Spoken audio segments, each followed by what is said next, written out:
Landon's in the newsroom tonight. That Rail Riders job opening did not last long. Not at all. They've already filled it with a name that I think a lot of fans are excited about. People still talk about his playing days here. Just 2 days after we learned Bloomsburg native Doug Davis was leaving the organization, the Scranton-Wilkes-Barre Rail Riders announced his replacement on Friday. Shelley Duncan is the team's new manager. A fan favorite from his time as a player in the Yankees system, Duncan told me today via Zoom he is ready to return. Just the opportunity itself to manage in the organization is an extreme privilege.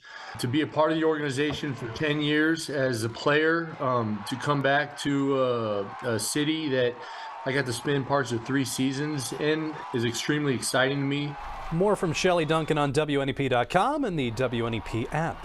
The divisional round of the NFL playoffs kick off on Saturday with a couple of linemen from Luzerne County. Connor McGovern continues to be the Cowboys' Swiss Army knife, playing all 5 positions and even fullback, while Mark Lewinsky is certainly making the most of his first year with the Giants. 2 linemen from Luzerne County are in the middle of the trenches and the playoffs. The Giants' Mark Lewinsky grew up in Wilkes-Barre. His journey took him from Lackawanna College to West Virginia to 3 NFL teams, but it began at GAR, playing for Tony Khalifi. You know, his senior year, he just flourished. He really played well. He dominated people up front.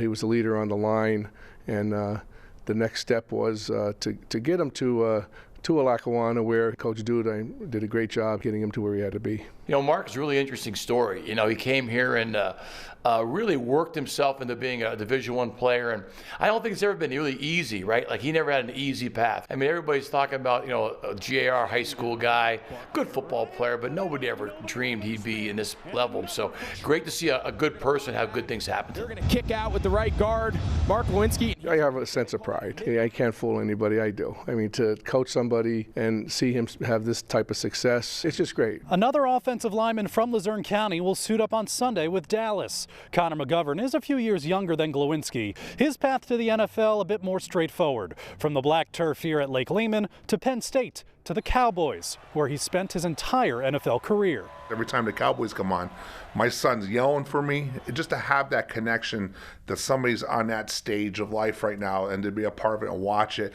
to say, hey, I coach that kid, or my son and daughter say, I know him. I think a lot of people will always say, you know, how hard he works, and you need hard work and everything else like that. I think everyone forgets the component with family. And then here's Connor McGovern. There's a tremendous sense of pride. I mean, obviously he has size, he has strength, he has a work ethic, but you hear that a lot of different athletes out there. But he has a mental toughness. I think that comes from being the baby of 3 boys. So I'm waiting for the time where they actually, you know, throw him a pass or they allow him to run the ball, which would be, you know, every big boy's dream out there. But it's nice to know for me when I see them in those positions that they are game planning around him, knowing what his strengths are. And anytime you're that much of a focus in the offense where they could use you as the focal point of any attack is a great honor.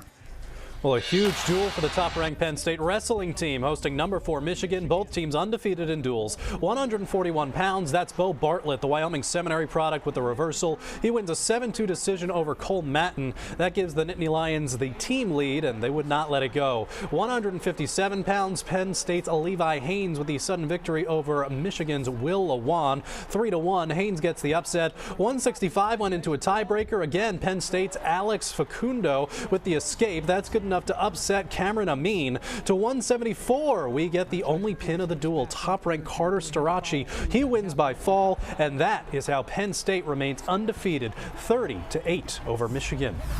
Well, both teams at Pocono Mountain West broke into our Super 16 countdown this week on the basketball court. The girls team 13-1 on the season. They took care of business Friday against Deeruff. And Asia Malone's 3 makes it a 15-2 game. Then in transition, she finds Vatasia Davis for 2 more. And the foul. The Lady Panthers open the game on a 21-4 run. Some more great passing for Pocono Mountain West leads to a bucket for Shahayla Jones. 18-point lead at that point. We'll get Brianna Sturdy in the highlights. Another and one. Pocono Mountain West wins easily 63-28. They are now 14-1. And the Penguins fall to the Phantoms tonight 5-2. They are back at it tomorrow night in Bridgeport. All right, Landon. Thank you, Landon. Have a great weekend.